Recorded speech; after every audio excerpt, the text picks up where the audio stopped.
The station wagon's appearance wasn't warmly received by European customers, and its high price played a role. The Skoda Yeti is the Czech brand's first crossover, and in fact the only one that wasn't a success, so it didn't receive a successor. Despite this, there are plenty of examples on the market. Knowing that it's technically a Volkswagen, it's tempting in many ways. The Skoda Yeti debuted at the height of the new generation of petrol engines, TSI, and common rail diesels. Therefore, there are no simple designs that primarily ensure peace of mind.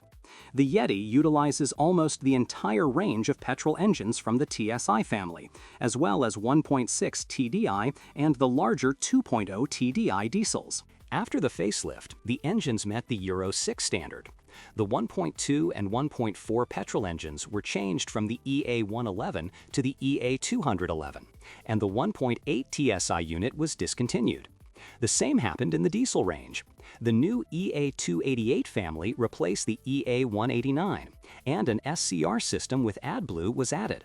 The 2.0-liter 110 horsepower variant was offered throughout the production run, and from 2010 it was used alongside the 105 horsepower 1.6 TDI.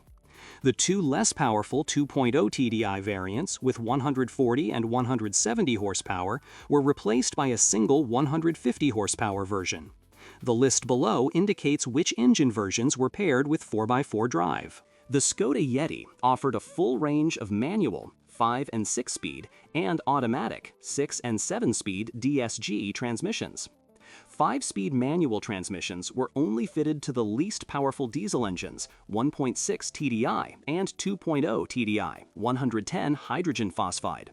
However, the 2.0-liter four-wheel drive engine featured a 6-speed gearbox.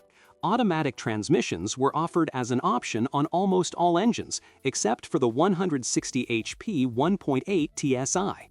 7-speed DSGs were only available with the 1.2 TSI, 1.4 TSI, and 1.6 TDI engines. Which engine to choose? Let's start with the petrol engines, which can be easily divided into worse, pre-facelift, and better, post-facelift engines. The 1.2 and 1.4 engines belong to the EA111 family, which struggled with numerous problems, including timing chain problems and excessive oil consumption. While the timing chain was later improved, some engines suffered from problems, and there's a potential risk that such units could become fatigued. Post-facelift, these were the EA211 range, significantly improved and exceptionally successful. No worries there. Another issue is the 1.8 TSI, which has a poor reputation due to excessive oil consumption. Of course, the engine can be repaired and undergo necessary modifications, but that's always a risk. A functioning engine, however, offers an excellent combination of excellent performance and low fuel consumption. The 160 horsepower version is the most dynamic in the pre-facelift range, on par with the 170 horsepower 2.0 TDI diesel. The post-facelift 150 horsepower 1.4 TSI didn't have such impressive dynamics, but the differences are not significant. Therefore, it's a good alternative, especially since it's available with four-wheel drive. The 2.0 TDI diesels are quite the opposite.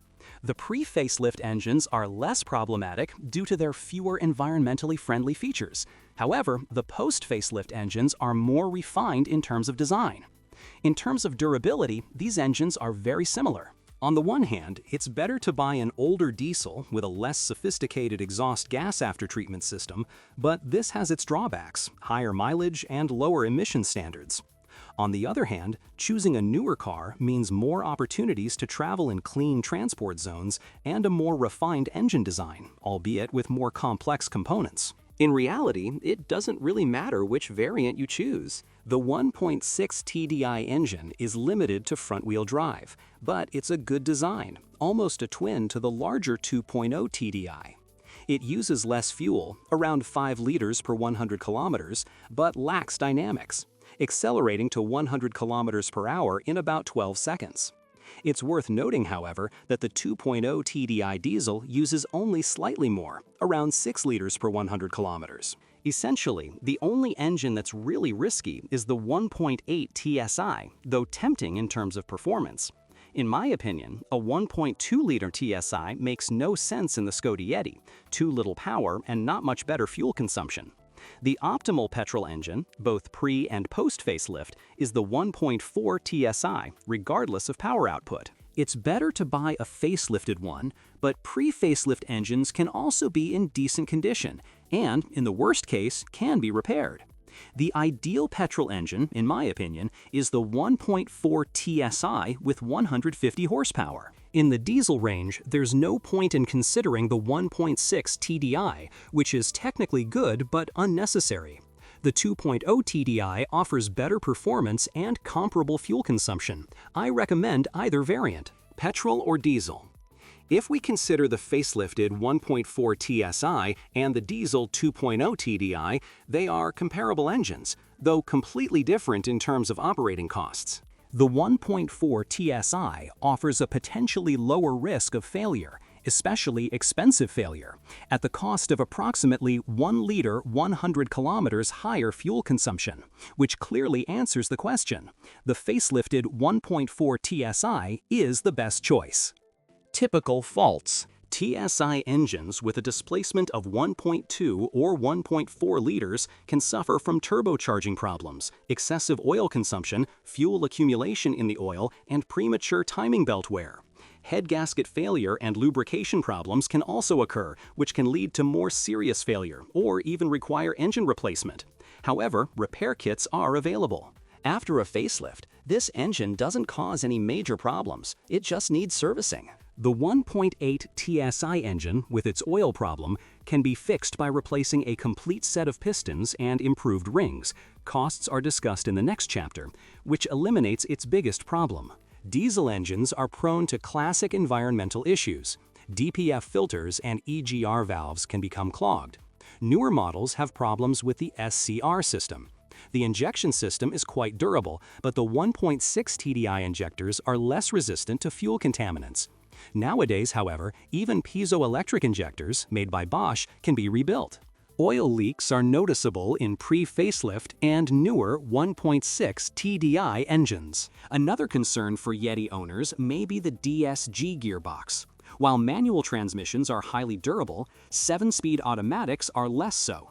The 6-speed ones are quite good, and with proper maintenance, oil changes every 40,000 kilometers, they can last over 250,000 kilometers. Unfortunately, 4x4 versions place greater strain on both the clutches and the transmissions themselves, especially when paired with more powerful engines.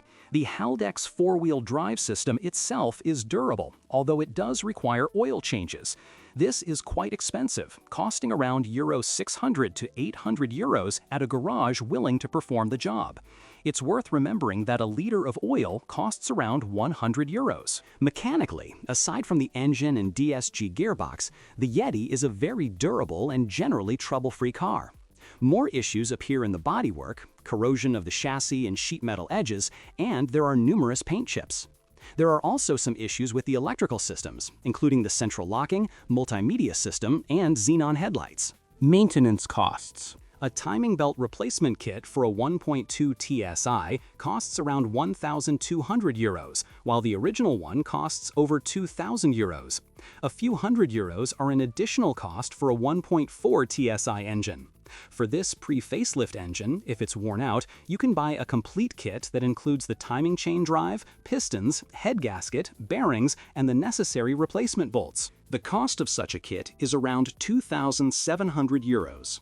This kit should improve your engine and give it a new lease of life. A timing belt kit for the 1.4 TSI engine after the facelift, APSK, which theoretically should be replaced every 240,000 kilometers, is best after approximately 150,000 kilometers or after 5 to 6 years of operation.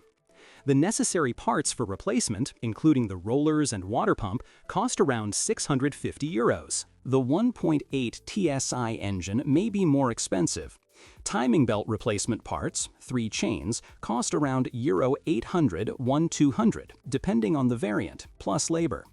The final bill should total around Euro 2,000 to 2,500. It will be more expensive if an overhaul is necessary, including correcting engine defects, which will cost around 4,000 euros for parts plus labor. There are packages of improved components that should eliminate the oil problem once and for all. These can be purchased with or without a timing belt drive for around €2,500, 300. In TDI engines, replacing the timing belt costs around €600 to 700 plus labor. Sometimes, replacing the EGR valve will be necessary, costing around €1,300 to 1,500. Replacing the turbocharger costs around €3,000. Replacing the dual-mass flywheel will be a significant expense. It's found in almost all engines. A single-mass flywheel is also available for the 1.6 TDI diesel, but the dual-mass flywheel costs around €1,200 to 1,600.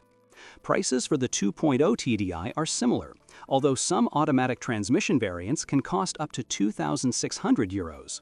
A dual-mass flywheel isn't available for petrol engines, but only for the 1.2 TSI with a manual transmission. For the automatic, it costs around €1,200 to 1,500. Prices for the 1.4 TSI are slightly higher, while for the manual, it costs around €1,000 to 1,200. A dual-mass flywheel for the 1.8 TSI costs between €1,500 and €2,000. Suspension and braking components are typically priced for this type of car, but it's worth noting that the market offers a wide selection of replacements, significantly reducing repair and service costs. Furthermore, there are plenty of garages that can handle even the most unusual Yeti malfunctions. The ideal tire size for this car is the standard 215/60ths R16, which has a high enough profile to be suitable for both driving comfort and off-road use. Mid-range all-season tires cost around €400 to 500 each. You can also find a car with 17-inch rims and 225/50ths tires, priced from €450 to €550. Off-road tires are also available. The only widely available standard-size tires are the Yokohama Geolander, priced around €550 each.